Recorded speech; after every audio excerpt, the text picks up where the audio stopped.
Life में बड़ी बड़ी प्रॉब्लम्स जो है अचानक ही दस्तक देती हैं। हम में से किसी को बताकर प्रॉब्लम्स लाइफ में नहीं आती। कभी सोचा है आप खुद जो फिट एंड फाइन है फिर भी आप खुद को कमज़ोर मान रहे हैं, आप कुछ ना कुछ खुद में कमियां निकाल रहे हैं। लेकिन ऐसे भी बहुत सारे प्रॉब्लम्स होते हैं, बहुत बड़े बड़े प्रॉब्लम्स किसी और के लाइफ में दस्तक दे चुके हैं। जैसे कि कभी कोई इंसान जो काफ़ी हंसता खेलता है, काफ़ी जो है एक्टिव है, चलने फिरने में अच्छा है, लाइफ उसकी बहुत अच्छी चल रही है, लेकिन अचानक से उसे पता चलता है कि वो चलने में असमर्थ है, चलने में उसका बैलेंस बिगड़ रहा है। चेयर में जैसे बैठता है तो उठने में वो बहुत ही खुद को कमज़ोर फील कर रहा है, उठने में वो खुद को असमर्थ समझ रहा है, मतलब नहीं उठ पाता है वो इंसान, या जो बालों को कंघी कराना तक उससे नहीं जम पाता। इवन कंडीशन इतनी सीवियर हो जाती है, आदमी खुद के हाथों से खाना नहीं खा सकता। ये कंडीशन कभी भी किसी में भी आ सकती है, बच्चे में, टीनेजर्स में, एडल्ट में, मेल फीमेल दोनों में, सब में ये कंडीशन कभी भी आ सकती है। एक्चुअली हम बात कर रहे हैं रेयर डिसऑर्डर्स की, LGMD, limb girdle muscular dystrophy के बारे में हम बात कर रहे हैं। एक जेनेटिकल डिसऑर्डर हम कहेंगे, मस्कुलर ग्रुप का एक डिसऑर्डर हम इसे कहेंगे। वीडियो का उद्देश्य डराना नहीं है, हम हेल्थ के प्रति, डिसीज़ के प्रति, डिसऑर्डर्स के प्रति जागरूकता फैलाना है। क्योंकि ये जो डिसीज़ होते हैं भले ही रेयर है, लेकिन आते तो हम में से किसी एक को ही। इसलिए इस सिचुएशन की जानकारी हमें रहना बहुत ज़रूरी है, हेल्थ के प्रति रहना बहुत ज़रूरी है। क्योंकि जब किसी को हो जाता है तो हम उसे मेंटल और सोशल एक सपोर्ट है उसको हम देख सकते हैं, अच्छी नज़रे से उस इंसान को हम देखकर उसकी हेल्प कर सकते हैं। या इवन हम में से किसी एक को हो गया तो हमें बाकी लोगों का सपोर्ट मिल सकता है, हम खुद को। LGMD एक ऐसा मस्कुलर डिसऑर्डर है, इसमें स्पेशली हमारे जो मसल्स है उसकी डिस्ट्रोफी, यानी जो हमारे टिश्यूज़ होते हैं मसल्स के, उसमें जो है डिजनरेशन होना स्टार्ट हो जाते हैं। मसल्स हमारे धीरे धीरे काम करना बंद कर देते हैं, हमारे शोल्डर के मसल्स को या फिर हिप एरिया के स्पेशली अफेक्ट करते हैं। इसके मसल्स इसमें धीरे धीरे करके कमज़ोर होना चालू कर देते। अब जैसे उठ पाते हैं तो आप थोड़ा जोर लगाते हैं तो हाँ, आपके जो मसल्स है इसमें आपके लिए हेल्प करते हैं। चलने फिरने में भी मसल्स यदि नहीं रहते हैं तो आदमी कमज़ोर सा फील करता है। तो इसका कारण क्या हो सकता है? मोस्टली इसका कारण जो है जेनेटिकली बताया जाता है, जीन्स में कुछ म्यूटेशन आने की वजह से ये दिक्कतें आ सकती हैं, ये रेयर डिसऑर्डर हो सकता है। मे बी माल नरिश होने की वजह से, पहले ही बोला है कि जो प्रेग्नेंट वुमेन होती हैं, जो बच्चा बचपन में अच्छा खान पान रखता है, उनका जो है लॉन्ग टर्म में हेल्थ देखिएगा काफ़ी अच्छा रहता है। इसलिए प्रेगनेंसी और चाइल्डहुड का जो न्यूट्रिशन है काफ़ी मैटर करता है, लेकिन इसका हम बाद में देखेंगे न्यूट्रिशन के बारे में। LGMD के बारे में हम बात करते हैं तो इसमें माल न्यूट्रिशन की वजह से भी शरीर में दिक्कतें हो सकती है। जो अच्छे मसल्स बनने के लिए जो प्रोटीन चाहिए वो उस वक्त नहीं मिलने की वजह से भी LGMD हो सकता है। साइंटिस्ट इसमें और रिसर्च कर रहे हैं कि इसके लिए एक अच्छा ट्रीटमेंट देखा जाए तो इसमें बेसिकली ट्रीटमेंट आपको कुछ भी अच्छा ट्रीटमेंट आपको नहीं मिलेगा जिससे कि आपका पूरी तरह से बॉडी रिकवर होके पहले जैसे आ सकें। इसमें आपको ऐसा ट्रीटमेंट नहीं मिलेगा, लेकिन जो सिम्टम वाइज या फिर कहें मसल्स को स्ट्रॉन्ग करने वाले एक्टिविटी है वो करके आप अपने मसल्स को थोड़ा मजबूत कर सकते हैं। बैलेंस न्यूट्रिशन डाइट के थ्रू आप अपना जो है मसल्स की पावर आप बढ़ा सकते हैं।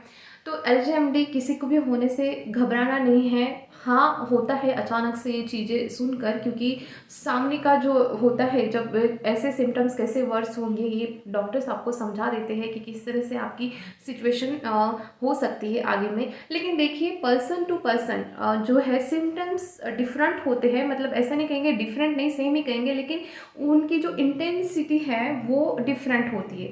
कोई ऐसे भी पेशेंट है जिनको मतलब बहुत उनको रियरली वो जो है हार्डली उनका लाइफ स्पैन काफ़ी बड़ा हो, या फिर वो बहुत जल्दी ही व्हीलचेयर पर आ जाते हैं, उनके मसल्स बहुत जल्दी ख़राब हो जाते हैं, बहुत जल्दी वो खुद को नहीं संभाल पा रहे हैं। सारी जो दैनंदिन क्रियाएं होती हैं वो दूसरों पे डिपेंड हो जाते हैं। और कुछ लोग ऐसे भी होते हैं कि हल्का फुल्का चलने में अपने विल पावर से वो पहले जैसे चलने में, पहले जैसे एकदम तो करेक्ट नहीं, लेकिन हाँ थोड़े बहुत जोर लगाकर जो है नॉर्मल सिचुएशन जीने की वो कोशिश करते हैं। तो ये डिपेंड करता है विल पावर में और कितना इंटेंस आपका वो जो डिसऑर्डर हुआ है आपको, उस पर डिपेंड करता है। तो इस वीडियो में हम बात कर रहे हैं प्रॉपर न्यूट्रिशन की। तो न्यूट्रिशन हमें कितना होना चाहिए। एक मिथ होता है इस डिसऑर्डर्स में कि प्रोटीन भर भर के देना है, नहीं, इसमें प्रोटीन ज़्यादा देने से और दिक्कतें हो सकती हैं। इसलिए रोज़ाना 20 ग्राम का मैक्सिमम आपको प्रोटीन लेना है। ज़्यादा लेंगे तो दिक्कत हो सकता है, और कम लेंगे तो मसल्स जो है आपके अच्छे नहीं, मसल्स की अच्छी हेल्थ के लिए मिनिमम मैक्सिमम आपको 20 ग्राम हो, या फिर जितना आपका बॉडी वेट है उसमें से 0.8 मल्टीप्लाई करके जो वैल्यू आ रही है उतना ग्राम आप डेली का प्रोटीन रख सकते हैं। प्रोटीन में स्पेशली जो हाई बायोलॉजिकल वैल्यू प्रोटीन होते हैं, जिनका नाइट्रोजनस वेस्ट काफ़ी कम बनता है, उसको आप प्रायोरिटीज कर सकते हैं। लेकिन ऐसा नहीं कि आप वेजिटेरियन हैं तो आप high biological value protein specially non veg में आपको मिल जाएगी, लेकिन उसमें भी आप सोया है या फिर पल्सेस लेगुम से अपना प्रोटीन रिक्वायरमेंट पूरा कर सकते हैं। लेकिन प्रोटीन लेना ज़रूर है, एक्सेसिव नहीं लेना है, लेकिन लेना ज़रूर है, जिससे कि आपके मसल जो है, क्योंकि देखिए माल नरिश हमें न्यूट्रिशन पॉइंट ऑफ व्यू बहुत इंपॉर्टेंट है कि आपको ओबेस नहीं होने देना है बॉडी को। दूसरा, आपकी बॉडी को माल नरिश नहीं होना है। देखिए ओबेस हो जाएंगे तो आप जो ताकत लगाना है वो नहीं लगा सकते हैं। कमज़ोर हो जाने की वजह से यदि आप माल नरिश खाना अच्छे से नहीं खाएंगे तो आपके और प्रोटीन इंटेक नहीं रहेगा, तो आप जो मसल्स को रिपेयर करने का काम है या फिर मसल्स को स्ट्रांग बनने वाले एक्सरसाइज आप कर रहे हैं लेकिन उसके साथ प्रोटीन नहीं ले रहे तो ये काम नहीं करेगा। इसीलिए मैक्सिमम 20 ग्राम का जो प्रोटीन है पर डे के हिसाब से होना चाहिए। कैलोरीज भी अच्छी खासी होनी चाहिए, लेकिन हाँ एक टाइम पे आपको बहुत सारा बल्कीनेस नहीं करना है खाना जो है, क्योंकि इसमें क्या है कि बाद में आप जैसे जैसे जो है सिम्टम्स वर्सन हो गया, आपको डाइजेस्टिव सिस्टम में भी गड़बड़ देखने को मिलेगी, डिस्पैच हो सकता है, फूड खाने से आपको कम्फर्टनेस डिस्कम्फर्ट हो सकता है, नाउजिया वोमिटिंग जैसी दिक्कतें हो सकती है। तो वो जो है आपको सिम्टम वाइज जाना है। कभी भी आपको जो है खाने की दिक्कत है वो हो जाती है, मतलब आप खुद के हाथों से भी आप खाना नहीं खा पाते हैं, तो फूड का टेक्सचर हम चेंज कर सकते हैं। स्ट्रॉ से हम फूड ले सकते हैं। मल्टीविटामिन्स की तो हम लेना ही है, मल्टीविटामिन्स को हम स्किप नहीं कर सकते हैं, क्योंकि बॉडी को हमें स्ट्रॉन्ग बनाना है तो विटामिन्स जो है बहुत इंपॉर्टेंट रोल प्ले करता है। एडिक्यूट अमाउंट में कैल्शियम और विटामिन हमारे डाइट में होना बहुत ज़रूरी है। कैल्शियम विटामिन जो है आपके बोन्स को स्ट्रॉन्ग रखेगा और मसल जो मिल रहा है आपकी बॉडी में, जिससे आपकी ताकत बन सकती है। आप पहले की तरह ना से, लेकिन हल्का फुल्का चलने में, अपने काम करने में सक्षम हो सकते हैं। तो ये बातें आपको याद रखना है, मोस्ट इम्पॉर्टेंट। मोटापा नहीं आने देना है, लेकिन बॉडी को माल नरिश भी नहीं होना है, क्योंकि दिक्कत क्यों आई है, मे बी जो आपकी बॉडी जो है माल नरिश हो सकती है, वो होने की वजह से ये दिक्कत आई है वो आप में, या मे बी यदि आप अच्छा एडिक्वेट अमाउंट में न्यूट्रिशन बॉडी को नरिशमेंट नहीं दोगे तो आपने देखा होगा दुबला पतला व्यक्ति है या फिर जो बेड रिटन पेशेंट है जो बहुत कम खाना खाते हैं, तो उसमें जो पहले जैसे एनर्जी नहीं रहती, तो वो खुद को जो रिकवर करना है, बैलेंसिंग की जो ये मोशन है वो आप नहीं कर सकोगे। इसलिए एडिक्वेट अमाउंट में न्यूट्रिशन लीजिए। ओवर न्यूट्रिशन और जो कम न्यूट्रिशन है दोनों ही शरीर के लिए ठीक नहीं रहेगा। साथ में आपको क्या है कि पेशेंट की जो मोबिलिटी है कम हो जाती है, पेशेंट व्हीलचेयर पर आ जाता है या फिर पेशेंट की चलने में दिक्कत है, तो वो जाहिर सी बात है पेशेंट चलने में खुद को असमर्थ महसूस होता है, तो वो नहीं चल पाएगा, अपनी एक्टिविटी नहीं कर पाएगा, तो कॉन्स्टिपेशन होने के चांसेस बहुत ज़्यादा हाई रहते हैं। तो ऐसे में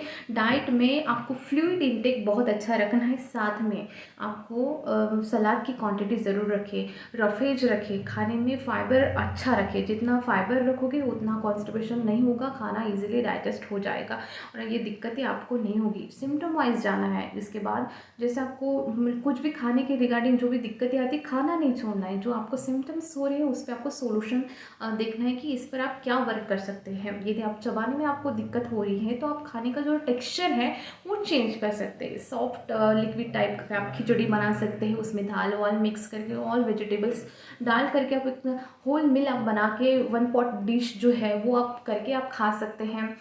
यदि आप स्ट्रॉ से खाते हैं तो आप स्मूदीज़ वगैरह बना सकते हैं, कभी ग्रीन स्मूदी बना सकते हैं, फिर कुछ फ्रूट्स की स्मूदी आप बना सकते हैं। तो इस तरह से आपको बॉडी को नरिशमेंट देना ही है, न्यूट्रिएंट्स प्रोवाइड करते ही रहना है और एक टाइम में बल्क नहीं बढ़ाना है। खाने में आपको जो है दिक्कत हो जाएगा। जब आप एक टाइम में बहुत सारा खा लोगे तो बॉडी एक तो पहले से वर्क नहीं कर रही है तो डिस्कम्फर्ट बहुत ज़्यादा आ जाएगा। तो इसलिए फ्रिक्वेंट मील, दिन में नॉर्मल इंसान 6 मील लेते हैं तो आप 6 से 8 मील आप ले सकते हैं। थोड़ा थोड़ा करके 2 आवर्स के बाद में आप अपना मील ले सकते हैं, लेकिन सौते वेजिटेबल्स है या फिर रॉ फूड्स हैं उसमें आप खा सकते हैं। बहुत सारे मिथकंसेप्शन होते हैं कि ये सोयाबीन नहीं खा सकते, पल्सेस नहीं खा सकते, वो मिथ्स हैं। आप खा सकते हैं, मतलब ये कोई डाइजेस्टिव डिसऑर्डर नहीं है, ये आपका जेनेटिकल डिसऑर्डर्स है। इसमें आपकी मसल्स जो है, जो खास करके प्रोटीन से बनते हैं, उससे दिक्कत हो रही है। तो आपको और प्रोटीन जो है वो नहीं खाना है, बाकी चीज़ें आपको नॉर्मल रखना है। वैरायटी मतलब हेल्दी बैलेंसिंग डाइट की तरफ आपको जाना है, लेकिन उससे ज़्यादा आपको ध्यान रखना है कैल्शियम और विटामिन डी की मात्रा आप अपनी डाइट में अच्छी रखें। बाकी ओवरऑल जैसे नॉर्मल इंसान का फीड रहता है, इस तरह के आपका फीडिंग हो सकता है। और लास्ट में ये सिचुएशन है काफ़ी वर्सन हो सकती है, इनकी लाइफ स्पैन भी बहुत कम हो जाती है बाद में। तो आपने हिम्मत नहीं हारना है। All about the will power, जितना आपका विल पावर अच्छा होगा उतना ज़्यादा आपका रिकवरी फास्ट होगा। हमें से किसी को भी ये दिक्कत आ सकती है, इसलिए ये सचेत रहे। वीडियो का उद्देश्य सिर्फ आपको जागरूक कराना है, और ये जो है आप ये बात हम सभी के तक आप अपने तक सीमित ना रखें, वीडियो ज़्यादा से ज़्यादा शेयर